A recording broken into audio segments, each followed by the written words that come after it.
Welcome back to another new video in SD bio life with life science. দেখো, SLST একাদশ দ্বাদশের notification এবং combined merit list বেরিয়েছে কাউন্সেলিংয়ের জন্য। এইখানে কিছু পরিবর্তন দেখা যাচ্ছে, যেমন system of combined merit list যে তৈরি হয়েছে, অর্থাৎ মাল্টি র্যাঙ্কিং দিয়ে তৈরি হয়েছে, সেটা কিভাবে, সেটা নিয়েও তো অবশ্যই জানতে হবে, কারণ অনেকের ডাউট রয়েছে একই জনের নাম পরপর দু জায়গায় কেন রয়েছে, সেটা নিয়ে আলোচনা করব। এবং নোটিফিকেশান বেরিয়েছে, কি কি ডকুমেন্টস নিয়ে যেতে হবে তোমাকে এই কাউন্সেলিংয়ের সময়, সে সম্পর্কে বলবো, যেটা খুবই গুরুত্বপূর্ণ।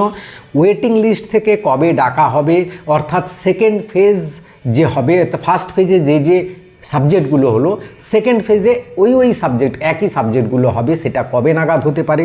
এবং এটা ফার্স্ট ফেজের পার্ট 1 পার্ট 2 অন্য সাবজেক্টে হবে। পার্ট 1-এ 7টা সাবজেক্টে হচ্ছে, পার্ট 2-তে আবার হয়তো 6টা কি 7টা সাবজেক্টে হবে, সেটা কিভাবে হবে বা কবের দিকে হবে। এবং নবম দশমের কি নিয়ম একই থাকবে, কারণ ভ্যালিডিটি অফ ওয়েটিং লিস্ট কিন্তু বাড়ানো হয়েছে, সেই সম্পর্কেও আজকে জানবো কতদিন বাড়লো ভ্যালিডিটি অফ ওয়েটিং লিস্ট, যেটা নবম দশমের জন্য এই ওয়েটিং লিস্ট লম্বা হবে এবং অনেকেই ওয়েটিং লিস্ট থেকে কল পাবে, সেটা জানা দরকার রয়েছে।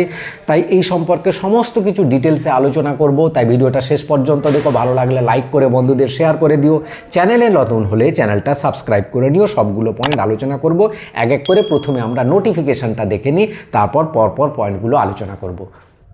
আচ্ছা, তোমরা এখানে দেখতে পাচ্ছ স্কুল সার্ভিস কমিশনের যে নোটিফিকেশান, সেটা 20 তারিখের হলেও সেটা কিন্তু গতকাল পাবলিশ হয়েছে, কিন্তু ডেট একদিন আগে দেওয়া হয়েছে। কি রয়েছে এই নোটিফিকেশানের মধ্যে, একটু ইম্পর্ট্যান্ট লাইনগুলো আমি শুধু তুলে ধরছি, পুরোটা বলছি না, ইম্পর্ট্যান্ট লাইনগুলো তুলে ধরছি। আমি একটু বাইরে আছি, সিএমসিতে এসেছি একটু ফিজিক্যাল চেকআপের জন্য বা মেডিকেল চেকআপের জন্য। তাই দেখো, এখানে যেটা খুবই গুরুত্বপূর্ণ পয়েন্ট যেটা বলা হচ্ছে, যে 7th combined merit list published হয়েছে ফেজ 1 পার্ট 2-র জন্য, কাউন্সেলিংয়ের জন্য। এবং এই 7 সাবজেক্টের যে রয়েছে, এই 7টা সাবজেক্টের হবে, যেখানে বলা হচ্ছে যে একবার তুমি যদি স্কুল চুজ করে নাও, তাহলে কিন্তু আর পরিবর্তন করা যাবে না। এটা হচ্ছে নাম্বার 1 পয়েন্ট। নাম্বার 2 পয়েন্ট যেটা বলা হচ্ছে, রিফিউজ করলে বা কাউন্সেলিংয়ে অ্যাবসেন্ট করলে তোমার ক্যান্ডিডেচার কিন্তু পুরোপুরি ক্যান্সেল হয়ে যাবে।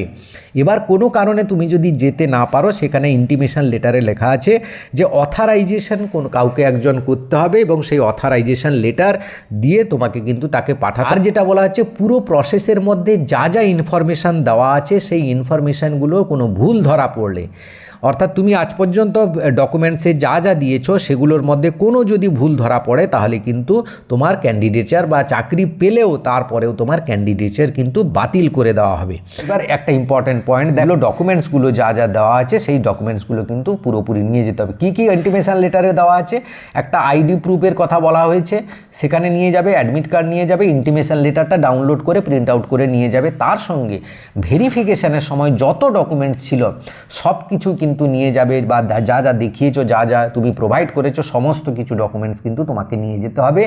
যেটা যখন চাইবে, ডাউট হবে, সেটা তোমাকে খুলে দেখাতে হবে। তাই সবগুলো হয়তো তোমাকে চাইতে না পারে, যখন যেটা মনে হবে দেখতে বা করতে কাউন্সেলিংয়ের সময়, সেটা তোমাকে দেখাতে হবে। তাই সমস্ত ডকুমেন্টস কিন্তু তুমি নিয়ে যাবে। এবার চলো আমরা দেখে নিই যে কম্বাইন্ড মেরিট লিস্টের মধ্যে কি কি নতুন জটিলতা রয়েছে। দেখো, এই কম্বাইন্ড মেরিট লিস্টে এইখানে রয়েছে সাবজেক্ট, এটা হচ্ছে মিডিয়াম, বেঙ্গলি মিডিয়ামে রয়েছে।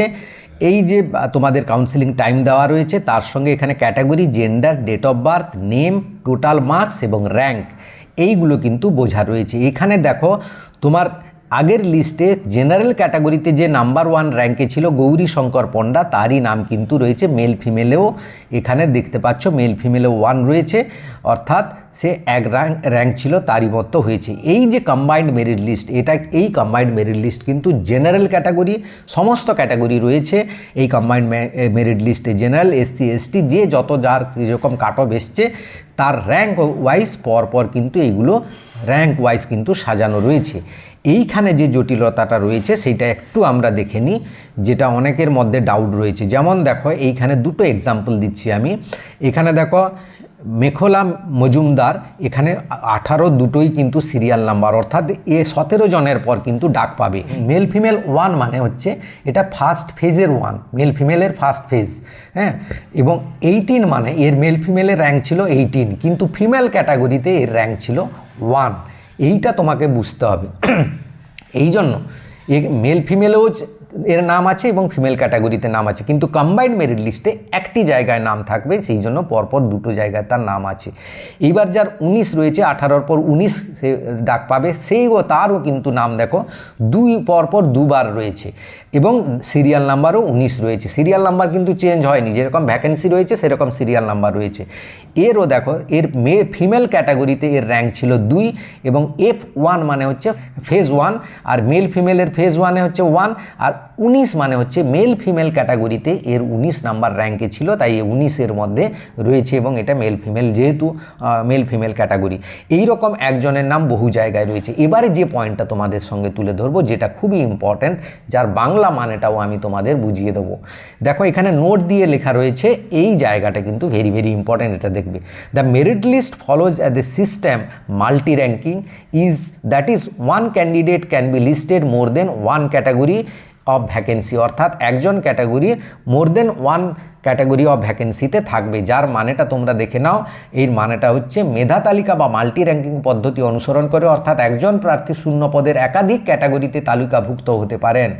কোনো শূন্য পদের ক্যাটাগরি ব্যক্তিত্ব যাচাই বা পার্সোনালিটি টেস্ট যাকে বলা হচ্ছে, এর জন্য যোগ্য হতে ব্যর্থ হলে প্রার্থীদের পরবর্তী সেই ক্যাটাগরির জন্য বিবেচনা করা হবে না, যেটা আমি খুবই গুরুত্ব দিয়ে এই লাইনটার কথা বলছিলাম। রয়েছে এরকম বাকি সমস্ত সাবজেক্টগুলো একইভাবে রয়েছে, এগুলো আর দেখাবো না। অনেকের নাম রয়েছে, বিশেষ করে ফিমেল ক্যান্ডিডেটের নাম 2 জায়গায় করে রয়েছে, এইভাবে সমস্ত সাবজেক্টগুলো দেখে নেবে। আমি শুধু ইম্পর্ট্যান্ট জিনিসগুলো বললাম তোমাদের।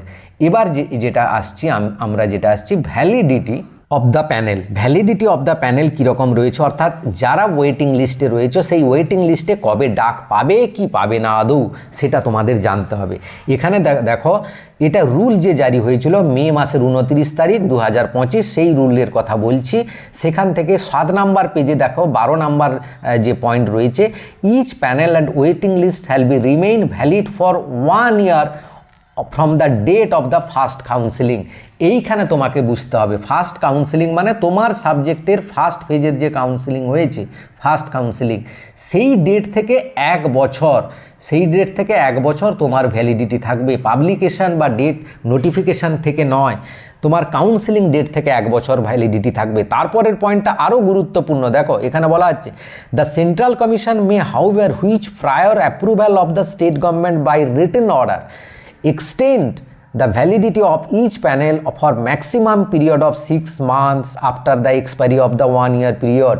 অর্থাৎ বলা হচ্ছে যদি স্টেট গভর্নমেন্ট কোনো রিটেন অর্ডার দেয় এসএসসিকে, তাহলে কিন্তু সেই স্টেট গভর্নমেন্ট রিটেন অর্ডার দিতে হবে। এসএসসিকে রিটেন অর্ডার দিলে তবেই কিন্তু সে 6 মাস পর্যন্ত এক্সটেন্ড করতে পারে, অর্থাৎ 1 বছর 6 মাস 1.5 বছর কিন্তু তোমার এক্সটেন্ড হলে হতে পারে, যদি স্টেট গভর্নমেন্ট চায় তবেই করবে, না হলে কিন্তু হবে না। অর্থাৎ ওয়েটিং লিস্টে যারা রয়েছে তাদের ভ্যালিডিটি 1.5 বছর রয়েছে। এবার যে প্রশ্নটা আসছে সেকেন্ড ফেজ কবে হতে পারে, এই ফেজ 2 হচ্ছে, এই ফেজ 1 কমপ্লিট হলে ফেজ 2 হবে, অর্থাৎ ফেজ 1-এর সমস্ত সাবজেক্ট হয়ে যাবে, তারপর ফেজ 2 হবে। এবং ওয়েটিং লিস্ট থেকে যা ডাক পাওয়ার হয়তো সেটা পরে হতে পারে, তারপরেই কিন্তু 9-10-এর ভেরিফিকেশান হয়ে যেতে পারে, এর কমপ্লিট নাও হতে পারে, কারণ এইগুলো যে ভ্যালিডিটি থাকবে অ্যাপয়েন্টমেন্ট লেটার, তার তো একটা পিরিয়ড থাকবে যে এত দিনের মধ্যে জয়েন করতে হবে। তারা যদি জয়েন না করে তখন সেই ভ্যাকেন্সি লিস্ট ধরে সেকেন্ড ফেজ হবে, অর্থাৎ 9-10-এর প্রক্রিয়া যখন চলবে ভেরিফিকেশানের, তখনই কিন্তু 11-12-এর জন্য সেকেন্ড ফেজ ভেরিফিকেশান বা ওয়েটিং লিস্ট থেকে ডাক হতে পারে।